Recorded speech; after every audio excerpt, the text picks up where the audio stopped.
Gold में अब तक आपको बहुत अच्छा फॉल दिखा है। जबकि अपन को पता है कि इसरान और इसराइल के बीच में मतलब है ना, इसराइल और ईरान के बीच में मतलब एक वॉर चल रही थी, जिसके बीच में गोल्ड की जहाँ प्राइस अप साइड मूव होनी चाहिए लेकिन डाउन साइड का मूवमेंट था। इसके पीछे रीजन आप लोगों को लग रहा होगा कि वॉर की सिचुएशन में गोल्ड जहाँ प्राइस अप जाना चाहिए वो डाउन के पीछे रीजन क्या था। देखो, इसके पीछे एक सबसे बड़ी चीज ये थी कि सबसे पहले तो जो यूएस की जो इंटरेस्ट रेट थी वो अनचेंज हो जाती इससे, क्योंकि इसमें यूएस भी इन्वॉल्व हुआ था। तो जिसकी वजह से क्या था कि मतलब इनके अगर फेड की इंटरेस्ट रेट मतलब चेंज नहीं होती तो डॉलर पे इम्पैक्ट, गोल्ड पे इम्पैक्ट आना था, जिसकी वजह से भी ये मूवमेंट आया है। प्लस बहुत सारी एक चीज़ और मैं बताऊं तो आपको एक डे की ट्रेंड लाइन यहाँ पर जो ब्लैक कलर में यहाँ पर शो हो रही है, ये डे की ट्रेंड लाइन भी यहाँ से आपका मतलब है ना ब्रेक डाउन हुआ था, जिसकी वजह से भी एक अच्छा मूवमेंट था टेक्निकली भी। लोग गोल्ड में इतना इन्वेस्टमेंट नहीं कर रहे थे जब से मतलब है ना सीज फायर की न्यूज़ आई।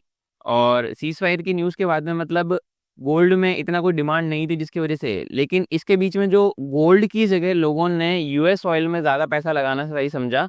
क्योंकि आपको भी एक चीज़ समझ में आएगी, मैंने पहले भी मतलब बताया था कि जहाँ प्राइस आपकी $77 तक चली गई थी, और जैसे ही सीज फायर की न्यूज़ आई, ये 23 तारीख का डाटा है, उसके बाद में ये जो 24 तारीख आई, जैसे ही सीज फायर का डाटा आया तो प्राइस 74 से डायरेक्ट नीचे गिर गई है 64। $10 का मूवमेंट ऑयल में बहुत बड़ा मूवमेंट होता है। जहां लोग बाय में या फिर पोजीशन होल्ड करके बैठे थे उनके एसएल भी गए हैं, और जिन लोगों ने मतलब सीज फायर के बाद में मतलब जिनका डाटा था सेल में बैठे हैं उनका एक अच्छा पैसा बना है। तो इस टाइम के लिए यहाँ पर गोल्ड की प्रायोरिटी नहीं थी, यहाँ पर है ना यूएस ऑयल की प्रायोरिटी पे सबसे ज्यादा लोग थे और सबसे ज्यादा पैसा यहाँ पर लगा है। गोल्ड की डिमांड यहाँ पर मतलब है ना थोड़ी सी खत्म होती हुई दिखी थी, क्योंकि मतलब मल्टीपल डाटा थे जो यहाँ पर मतलब क्या है, गोल्ड को कुछ बुलिशनेस और कुछ बेरिशनेस थे, तो लोगों की अनसर्टेनिटी थी जहाँ पर गोल्ड में पैसा इतना इन्वेस्ट नहीं हुआ है। जैसे ही सीज फायर की न्यूज़ आई और कुछ भी चीज़ें हुई तो उसके बाद में गोल्ड में ड्रॉप डाउन देखने को भी मिला है। और इसमें एक चीज़ ये थी कि फेड की जो इंटरेस्ट रेट है वो बिल्कुल भी मतलब कम हो गई। आज की अगर मैं बात करूं तो आज को आपको क्या समझ में आएगा, गोल्ड अभी भी मतलब है ना डाउन ट्रेंड में ही था। मॉर्निंग में अगर आप एक सेटअप बनाते हैं तो आपको एक चीज़ समझ में आती है आपको कि अगर मैं 15 मिनट की ना फिब लगाता तो पहले यहाँ पर आपको मतलब गोल्डन जोन नहीं मिलता। नेक्स्ट अगर आप यहाँ से यहाँ फिब लगाते, यहाँ से यहाँ फिब लगाते, तो भी आपको एक 15 मिनट में कोई एंट्री थी नहीं यहाँ पर।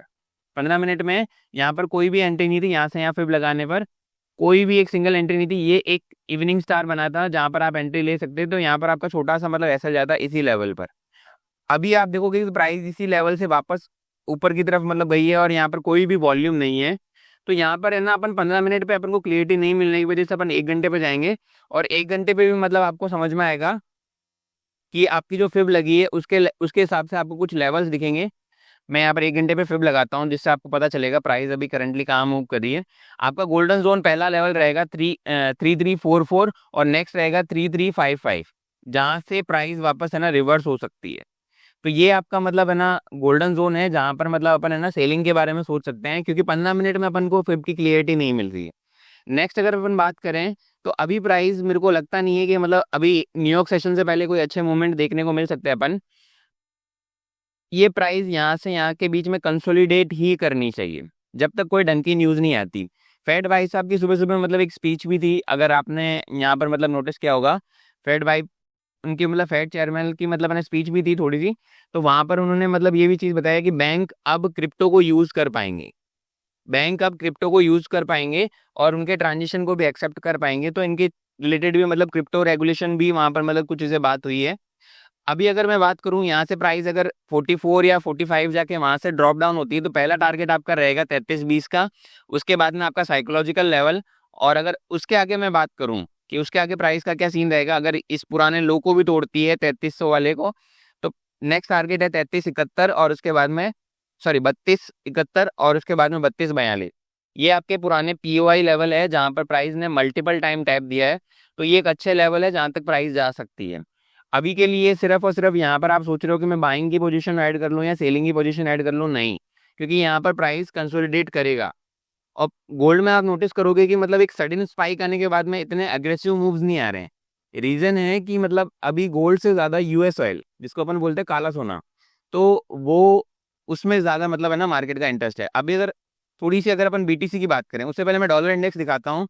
जैसे ही यूएस ने ईरान पर मतलब है ना अटैक किया था, उसके बाद में यूएस डॉलर की जो इंडेक्स है उसकी प्राइस भी बहुत ज़्यादा एग्रेसिवली डाउन साइड मूव दी है। ठीक है। इसके बाद में भी अगर गोल्ड ने अपसाइड मूव नहीं दिया है तो समझो गोल्ड की इतनी डिमांड नहीं है, लोग इन्वेस्ट नहीं करना चाहते हैं। ठीक है। अगर मैं यूएस ऑयल, तो मैंने आपको बताया था कि जैसे प्राइस मतलब है ना सडन स्पाइक में ऊपर गई है, उसके बाद में मतलब जैसे ही मतलब ये डाटा खत्म हुआ, सीज फायर हुई, तो वो प्राइस वापस उसी लेवल पे आ गई जहां से इन्होंने शुरुआत की थी।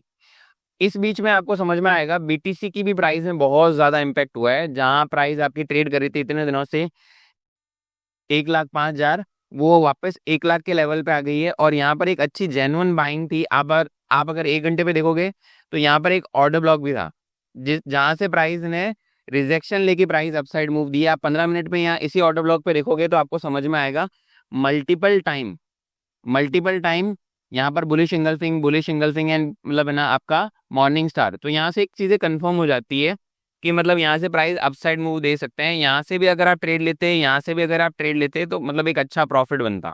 सेम आपकी इथेरियम के साथ में भी यही सीन था कि प्राइस सेम इसी लेवल, यहाँ पे भी 1 घंटे का ऑर्डर ब्लॉक है जहाँ से प्राइस अपसाइड मूव दी है और एक अपने लेवल पे आ गई। तो अभी यहाँ पर कंसोलिडेट करने के बाद में अगर अपसाइड मूव देगी तो यहाँ से भी आप एक ट्रेड का प्लान बना सकते हो। बाकी अगर मैं बात करूँ न्यूज़ की, तो आपकी एक मॉर्निंग में न्यूज़ थी, इसके अलावा अभी तक कोई न्यूज़ है नहीं। कल आपकी फाइनल जीडीपी है जिसे अपन ट्रेड नहीं करते हैं, और अनएम्प्लॉयमेंट क्लेम है। इसके अलावा भी कुछ मार्केट में ऐसी न्यूज़ आएगी तो उसको चीज़ बोलेंगे। अभी जो मार्केट है ना वेट कर रहा है कि भाई फेड की जो इंटरेस्ट रेट है कम या ज़्यादा होगी, वो किस पर डिपेंड करेगी कि जो टैरिफ लगे हैं, जो 90 डेज का पॉज है, किसी को टाइम दिया है, उसके बाद का प्लान क्या रहेगा, उसके बाद में मतलब जो इन्फ्लेशन है वो कैसे एडजस्ट होगी और मार्केट इसको किस तरह लेता है, उसके बेस पे ही आपका इंटरेस्ट रेट कम या ज़्यादा होगा। हाल फिलहाल कम होने के कोई चांसेस नहीं है जिस हिसाब से अनसर्टेनिटी है। ट्रम्प भाई साहब आते हैं, इनको मतलब सिर्फ क्रेडिट लेना है। ये मतलब किसी भी चीज़ के लिए मतलब है ना पक्के जिम्मेदार नहीं। कभी बोलते कि मैं इस वॉर में इन्वॉल्व नहीं हूँ, कभी मतलब है ना न्यूक्लियर मतलब जो मतलब उनके ईरान के उनके मतलब उसमें मतलब है ना मिसाइलें और उनको बर्बाद करने की चीज़ें बात कर रहे हैं। तो ये कोई क्लियर विजन नहीं है जहाँ से मतलब है ना आप किसी से मतलब है ना वन डायरेक्शन मूव के बारे में एक्सपेक्ट कर सकते हो। बट अभी गोल्ड में सिर्फ और सिर्फ डाउन ट्रेंड ही है। जब तक आपका 55 वाले लेवल को प्राइस अपसाइड मूव नहीं देती तब तक अपन बाइंग के बारे में लंबा नहीं सोच सकते। अभी आपको देखो पिछले दिनों में आपको समझ में आएगा प्राइस ने डाउन साइड के भी मूवमेंट दिए हैं और अप साइड के भी मूवमेंट दिए हैं। जहाँ प्राइस मतलब अपने पुराने लो को तोड़ के 44 पे भी आई थी, लेकिन अप साइड में आप जाओगे तो मतलब है ना ऑलमोस्ट 3393 तक भी लेवल तक गई है प्राइस। तो ये एक अच्छा मूवमेंट है जहाँ पर आपका अच्छा पैसा बन सकता था। थोड़े से टेक्निकल जो लेवल्स हैं इनको आप फॉलो करते हैं तो आप सेलिंग में भी पैसा कमाते, बाइंग साइड भी पैसा कमाते। बट एक चीज़ ध्यान रखना, ऐसे मार्केट में आपका एसएल रखना बहुत ज़्यादा ज़रूरी है ताकि आप अपने पैसों को सेव कर पाओ, लूज नहीं कर पाओ। Thank you so much.